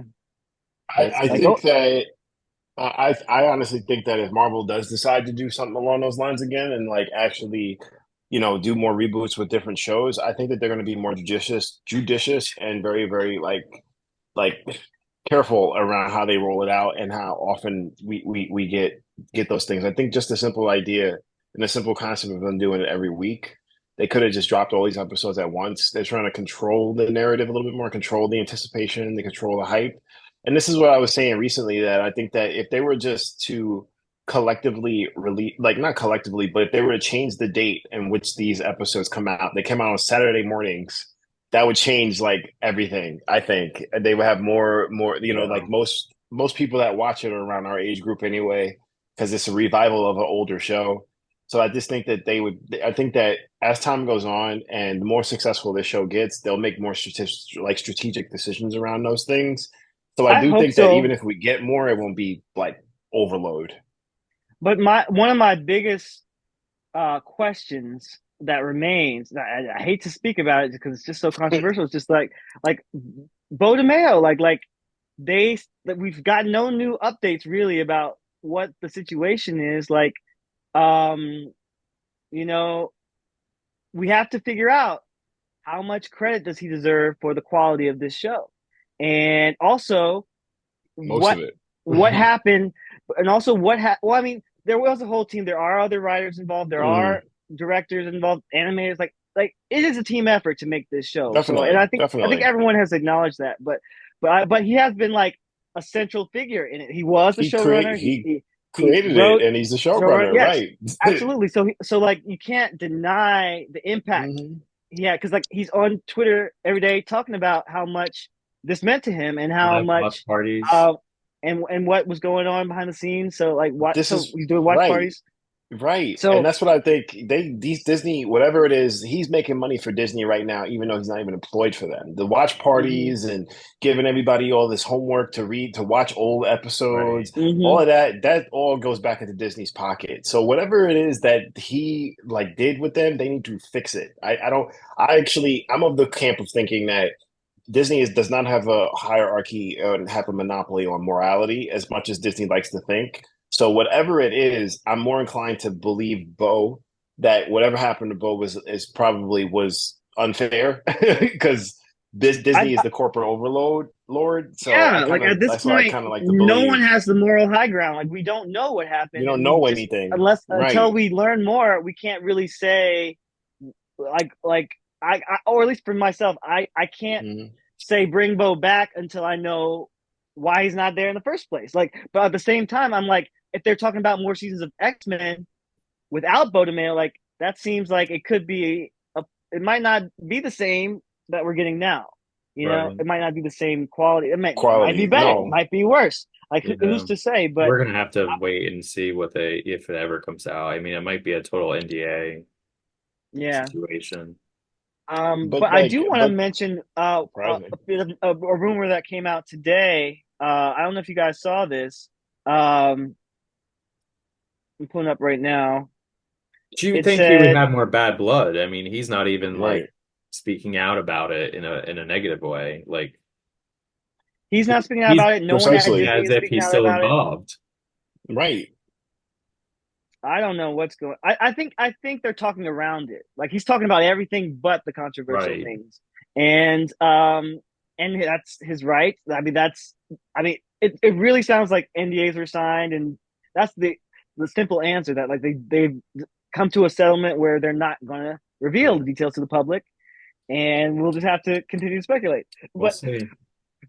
I do want to mention that the rumor came out today that Marvel Studios reportedly wants Ryan Coogler to direct their upcoming X-Men film. I He saw has that. also officially signed on for Black Panther 3. So, I mean, that's kind of exciting news. What do you guys think? I actually think that it's a good idea. I think if anyone would be able to action on this and do it right and give it some justice, it would be him.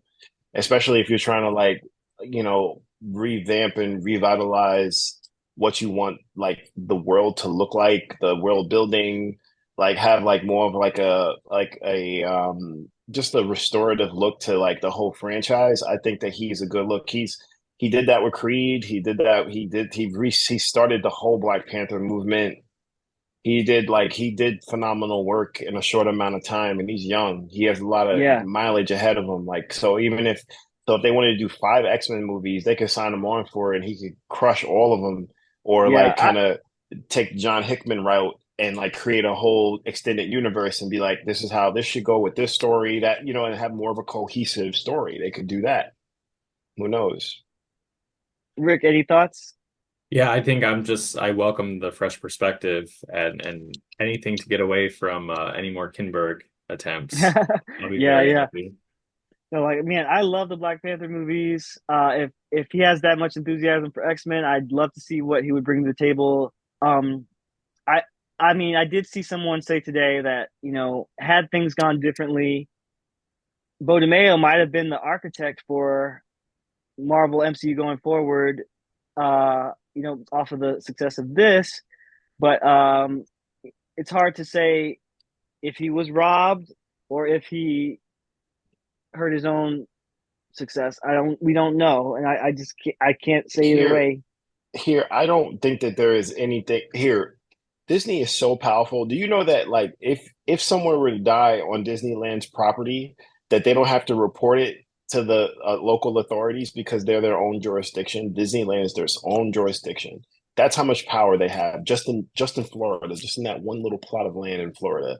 That's not globally.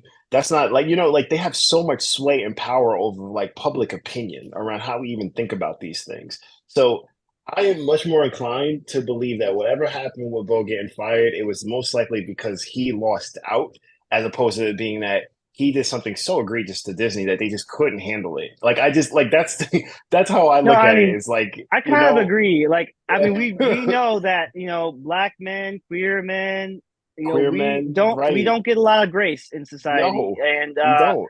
and we do get. I mean, but at the same time, like you said before, sometimes two things can be true at the same time. Sometimes we do True. hurt our own success, but with our actions. So it's Hmm. like, I mean, so it could literally be multiple truths going on or multiple behind the scenes things. I just wish we would know, but I don't want to belabor the point. I do want to kind of see if you guys have any final thoughts about this episode before we talk comics. Ah, No, I the only think thing I don't. Yeah, I think I'm good. I just think it was just a superb episode as per the usual. absolutely. I echo that. I third that. All right. Well, okay, guys. Any good comic books you're reading lately? Anything you Yes. want to shout out? Yes, yes. As I said, I've been reading Wonder Woman, which has been Hmm. really freaking dope. But also Avengers Twilight is something special. That's like I don't know if anybody's reading Avengers Twilight right now. Chip Zdarsky is right. Oh, you're reading it right now? Okay, very Hmm. good. Hmm. It's Chip Zdarsky is writing it, and excuse me, it's like really, really fascinating to see what the implications and what he's trying to say about the state of America, what America could be, what could turn into. I think it's actually really good. I'm reading Daredevil too. That's fun. It's just fun. Daredevil's fun. It's not to me. It's not like the same level of like serious as the last comic, but it's a good read. The current run of Um, Daredevil. the current run of Daredevil. I've been reading Daredevil like consistently, Yeah, even when the writers change for like maybe the last like 5 years. Like yeah, like that's one of yeah, those books you, that always are great. yeah, you, me, and Polly, like who's also been a Mhm. guest on my podcast. Like we're all big Daredevil fans. Yeah, Daredevil's Um, that dude, bro. and speaking of Polly, I Man. do want to mention she wrote in a few thoughts that she had on the episode. Unfortunately, she's Oh, not able to join us because of the time difference. But let oh. me just read her thoughts real quick. She said, um, first of all, she was glad to have Storm back. She thought it was a little strange that they chose older costumes since everyone was pretty much expecting the show to give them newer looks. But in hindsight, we were pretty much told that wouldn't happen. So the old costumes were foreshadowed with Jean picking hers up earlier in the previous episode. And with Storm's upgraded look, then it was almost set in stone. But she was surprised to see Jean's Marvel Girl dress. She thinks that she said herself in the original show that she didn't like it, but she could be wrong about that. And then you've got Magneto. She says Magneto may have been right, but he is villain again, and a real big bad. For a second there, I thought he was about to build Utopia, but he instead made another asteroid M. I'm still holding out hope, though. She also said, now everyone's saying they're going to go for Onslaught, and they're probably right. I think now, after a day of thinking, I would prefer Magneto to be fully rehabilitated. That's usually almost impossible, and he already tried that.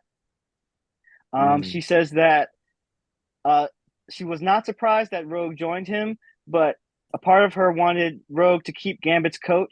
It would annoy Magneto probably, and she um, felt like it wasn't right to keep considering. She probably felt like it wasn't right to keep it considering what he died for, which is Mm. Charles's idea. And then, but then she says, "Good job murdering your students, Charles." Yeah. and and then she says that it was a sweet moment just to see Rogue wearing that coat. Yeah. And lastly, she says, "I thought maybe Scott would join Magneto.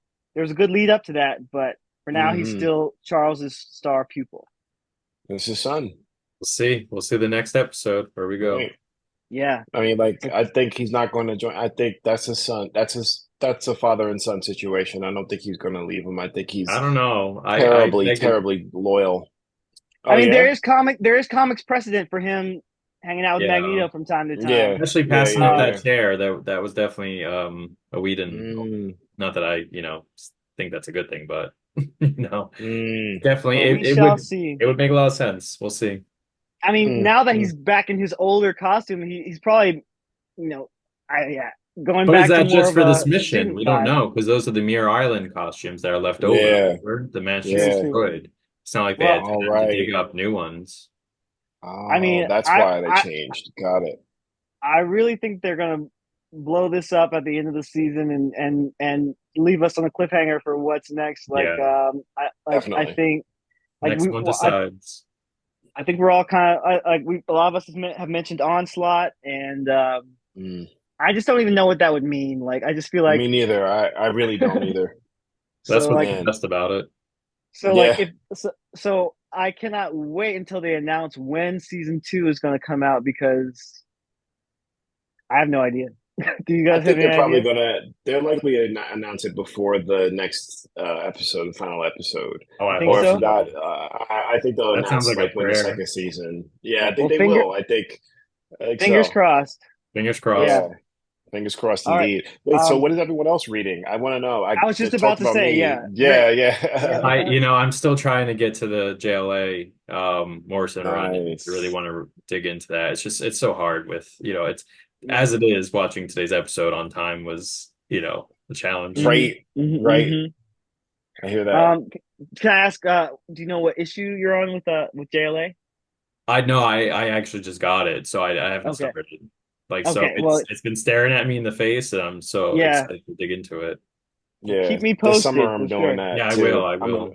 Please keep us posted. Yeah, I have a bunch of books, like actual books, not digital stuff, but actual stuff that I'm going to try to get through this summer. Right. So I would love to hear what your point of view, like what's your whole experience with reading your books this summer too. I would love to hear that. Cool stuff. So I do have to say that this past weekend was Free Comic Book Day, and I definitely hit up my local comic book store. I hit up 2 comic book stores actually. So shout out to Third Eye Comics in Annapolis, and also Barbarian Comics in Waldorf. And they both were awesome. Had great selection. I also bought a few things just to support them as well. And and I got a lot of great books. I wish I had them right here to show you guys, but I put them away. But basically, they had a great selection of free comic books. Blood Hunt came out this week. I haven't read that yet, but I picked up the first issue with the parental advisory, polybag, this is a bloody comic, guys. So that's gonna be interesting. But honestly, the book that I have found most exciting this past week is Deadpool, Wolverine, World War III. Really? I wasn't expecting this, guys. I'm not the biggest Deadpool fan. I mean, I have seen all the movies, and I am excited for the upcoming movie, of course. But but in general, I mean, I don't really put that at the top of my stack. You know what I'm saying? But agreed. Agreed. But I am a huge fan of Adam Kubert, who does the art, and he without fail, every time he's just been he literally is a legendary Wolverine artist, and he is. Yeah. His work on recent Wolverine books has been amazing, and it continues to be amazing. And so I highly recommend people check that out. It's only going to be like a 3-issue miniseries, so like it should be Oh, okay. like it's very self-contained, and it's just the art Huh. alone just makes it worth it. Like It's the story oh dope. is That sounds cool. intriguing, yeah, Yeah, but I'll have to check that out. me yeah, too. so Hmm. that's the Does big one. anybody like anybody's looking forward to the new Wolverine book coming out? Because I know that there's like a new Wolverine book, and people are Yeah, feeling a way about Percy leaving the book because Percy's done such a magnificent job on Wolverine. yeah, there So was an I've announcement read that. today. Yeah. Oh, I didn't Yeah, see that. the announcement today said the artist is going to be Martin Kokolo. Do we know Mm. who the writer is? I didn't see that. I don't think I've seen the writer just yet. That's why I was curious if anyone heard anything new about it. Because like I liked Benjamin Percy's run with Wolverine. He did a It's great going to be job. Saladin Ahmed. Saladin Ahmed, who's doing the Oh, Daredevil run he right now, tight. and He's a doing lot a of stuff. Daredevil run right now. Okay. So Yeah, it's I wonder yeah, what he's gonna do. Yeah, I wonder what he's gonna do with that. Huh. like That's I interesting. mean, I feel about I feel the same way about that book, like the upcoming books about the whole X line. I'm just like, I really have to kind of like I have to like finish the Krakoa era first before I have any Right. opinions. Yeah, And Yeah, I just agreed. that sounds like a good idea. yeah, Yeah, yeah. so I'm just trying to like let it happen and give it a chance, but I don't want to prejudge things or get too Yeah. excited or too hyped because I'm just kind of like I'm just still processing a whole lot. No, I hear that. No, me too, It me too, makes me too. total I'm still sense. processing it. Yeah, I love that. I just love the arc so much, and I thought it was so creative to know that now to know it's just be leaving so quickly. At least it feels quick, It feels quick. but It wasn't quick yeah, in Like it feels actual, yeah, rushed, right? right. and I just don't know what I feel like they were trying to do some kind of synergy, but I don't know if it makes sense. Like it's happening after X-Men 97, but it's happening I think before Deadpool Wolverine. And I don't think either of these projects really have Oh, anything to do with the comics, they so like do it with the wasn't comics. necessary. Like they Yeah. could Right. have I don't they feel like could it's have synergy. I feel like it's just, they a change in office and trying to go back to Hmm. basics. But like well you Interesting. said, they opened up Pandora's box and it's hard to put that back in. I do think there is a little bit of synergy in the timing of Free Comic Book Day and Blood Hunt and this Mm. Deadpool book. Like they knew what books to put out for people Yeah, who yeah, don't yeah. go to the comic book store regularly, who Oh, are for like, the movie. oh, look at this. Let's just get like Yeah, Hmm. that makes sense. Yeah, like Wolverine and Deadpool. Yeah, of course, of course. Well, yeah. before we like move on the topic from Wolverine, I wanted to ask, between the two of you, what are your thoughts on Wolverine? Like, do y'all like Wolverine? I mean, like I've seen a lot of people being happy that he's not featured a lot in the most recent season of Both can be X-Men true. 97. Both could be true. Yeah, And yeah. that's the I'm truth. not. Yeah, exactly. That's the same with me. I actually love Wolverine. So I was curious, like, where do you guys stand? Do you because I think he's quite compelling, and I think he's an interesting character, very interesting character. So I was curious, where do you all stand? Do you think he's OP like Superman, or do you think that he's just I mean, in everywhere? terms Because of like, brand, yeah, he has that okay, potential, but I don't want to see him all the time. I want, mm, little bits and pieces. right, less is more with him. I think. Do you like? I have to ask Rick. Do you like him with Jean or not with Jean? Mm, I can see why they end up together, but not in like a current day story. I think again with Claremont's mindset, it's like a end game kind of thing because Mm-hmm. at the end of the day, everyone else is gonna die. It's just gonna be them two. Mm-hmm. Mm-hmm. Yep. Well, I will say, like, I love Wolverine. I've read a lot of Wolverine. I mean, I do, like you said, both things are true. I do think he's kind of like oversaturated. Like he's always like he's been like the main character of a lot of books and a lot of movies and shows, and that kind of it makes people a little bit tired of him, I think. But I do think he's a character with a lot of depth and a lot of intriguing stories. Uh, I guess the thing with there is a bit of like he has grown in power. Like when he first debuted, he didn't have all the hmm. like the healing factor No. to the level it is now. But Hmm. you know, I think the biggest struggle with Wolverine now is just that he has legacy characters. He has Laura. He Hmm. has Right. X-23. He has Right. Give him uh, more um, saturation. Akihiro. He Yeah. has Yeah. Even They can. what's her name? The little girl, Gabby. Oh, Gabby. Thank Gabby, you. right? Gabby and I his mean, and that's Dakin, on top of Sabretooth, right? Lady Deathstrike, Omega Red. You already had Rogue Hmm. herself was a deviant of Wolverine at one point. They were building So her is Deadpool. Like so is Deadpool. Deadpool. Yeah. So And as I said, all the Dakin, same character. His son Dakin is like was really important for a while. Yep. Like there's like a lot of So there is a lot of saturation with him, but I actually think, like I said, I think he's more compelling than like someone like a Batman. I think Batman is oversaturated. I think he's more oversaturated than Wolverine. I think the same thing goes for Joker. I would rather see Yeah. Wolverine than Joker. I think Joker's Batman's more of very a single oversaturated. at this point. I Yeah. kind of put Batman and Wolverine and all of them in the same league because like Hmm. you have original characters and then you have legacy characters, and the legacy Hmm. characters will never get full recognition as long as the original characters keep coming back. Like we see it Right. all the time. Like I remember being very frustrated when Sam Wilson became Captain America because I knew it wasn't going to Mm. last because just the way Mm. they always bring Steve Rogers back, and that's what Right. they Wow. did. But then now that he's in the movies, they brought him back as Captain America, and I'm happy that's lengthened his Hmm. run. Like Right. I mean, I don't know what the future will Hmm. hold, but I just know from experience that these comic books always reset to the status quo. It's kind of exhausting. Like you look at DC, you look at Marvel. Like I think DC does it more than Marvel, but Yeah. um, yeah, it's DC it's definitely like, does it more.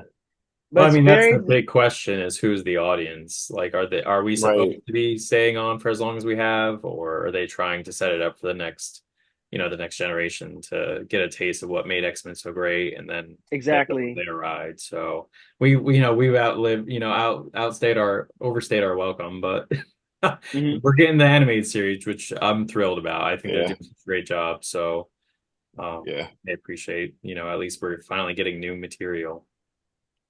Yeah. Yep. No, it's true. Well said. All right. Well, on that note, I think that about wraps it up. Any final thoughts, guys? No, I think Oh, that covers it for me. I do want to give your listeners and to the two of you a suggestion. There is a new DC animated movie that just came on HBO Max. It's like Crisis on Infinite Earths, I think it is. Yeah. Yeah, it's like Justice League Parts Crisis one, on two, Infinite and three. Earths. Yeah. Oh, Yeah, a it's gonna new. be parts. Yeah, the first part is on HBO Max. Oh, wow. I have to check that out. Uh, yeah, and I watched it over the weekend. I didn't expect to enjoy it so much. It was like really good. Yeah. What is it? What's his name? Jensen Ackles is Batman. He does his voice, and Aldris Hodge is the Green Lantern.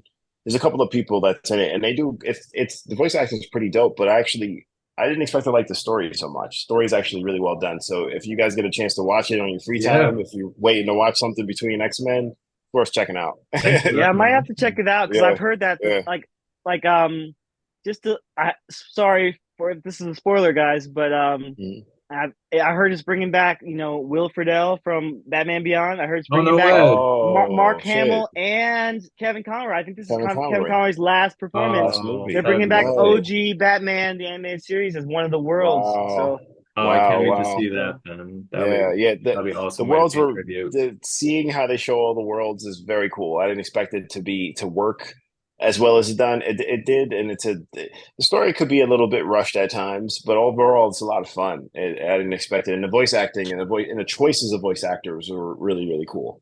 So I think it's worth watching. thanks for mentioning that for sure. Yeah, yeah, of course. And that reminds me, there is one more show that I wanted to plug just because me and my boyfriend have been going deep into the Traitors reality TV show. I don't know if anybody is watching that. It's a Peacock No, show. So you might have to have Peacock to watch it, but like it's it's I have one. it's I have it. it's it's huge, man. Like it's one of the Peacock's biggest shows because Huh. not only is the US version out, there's two seasons of the US version, and then there's like other countries that are also interesting. Like we watched US, we've watched UK, we've watched New Zealand, Wow. Hmm. and like it's very interesting, especially for fans of X-Men because like they have this quiet council vibe. It's like if you read the Krakoa era, you know how they all sit at the table and Right. make Yeah, decisions yeah, and yeah, like have la yeah, drama. This is yeah. exactly what's happening on the show. and Really? and you Yeah, I'll got a have to lot of look at like, that too. and it's a Yeah. We'll have a psychological lot of great game. summer watching, right? Watching Yeah, and man. Then Yeah. the UK, the US version is starting to have more celebrities. So like you've got like Real Housewives who are bringing like Emma Frost level like oh wow. outfits and drama, you That's know, great. like it's hilarious. You got all types of people. Like you have regular people, you have celebrity and reality people. Hmm. You even have like a few politicians in there. Like it's a wild mix. Wow. That Good sounds stuff. cool. I'm Thanks for gonna check it sharing. out. Yeah, thank you. Seriously. All right. Dope. Anything you want to plug, Rick, real quick before we go? No, I think I'm, just this last episode, so we'll see what next week brings. Yes, guys, we got one more episode of season one. I can't believe that we've come this far, Me and that there's neither. only one left. But we do have a second season to look forward to in the far future, and possibly way more. Like they want to keep this going, so it's very exciting. So stay tuned, everybody. Come check us out next week. We'll be back with, I think, even more guests, like even more familiar faces from previous episodes. So fingers crossed, Nice. should be a good Yeah. time. All right, Awesome. so one last time, let's all share our social media. Travell, where can everybody find you? You can find me on Threads under Big Boy Nerd, and under my Instagram as well under Big Boy Nerd. I also have a newsletter that's actually under The Wanderings of Big Boy Nerd. I write about Afrofuturism as a practice, and I write about psychological things, and I write about comic books and video games. So you can follow my Substack newsletter, and that's pretty much it on my end. Thanks. Awesome. All right, and Rick, where can everybody find you? Yeah, primarily just Twitter X and Instagram at Rick Influencer, and just stay tuned. Lots of great projects coming up. Awesome. And you can find me at DMVCBN on most platforms. I want to thank everyone who has subscribed on YouTube. We're up to 10 subscribers, which, I'll take it, like Hey, hey, if we hey. can keep that number growing, I'd love to welcome you guys to the show and the community. Like, I want this to be a community vibe where we're, not just podcasting, but maybe even doing local events in the DMV area. Like I said, I was just at Free Comic Book Day. Yeah. There's always stuff going on. Conventions are coming up. Who knows? But that said, yeah, thank you for everyone who's listened, everyone who's commenting, everyone who is subscribing. So please continue to reach out, let us know what you think. And until next time, my friends, Excelsior. Yeah. Excelsior. Thank you. Have a great night. Good night, guys. Bye, everyone. And our music is done by Trap Remix Guys.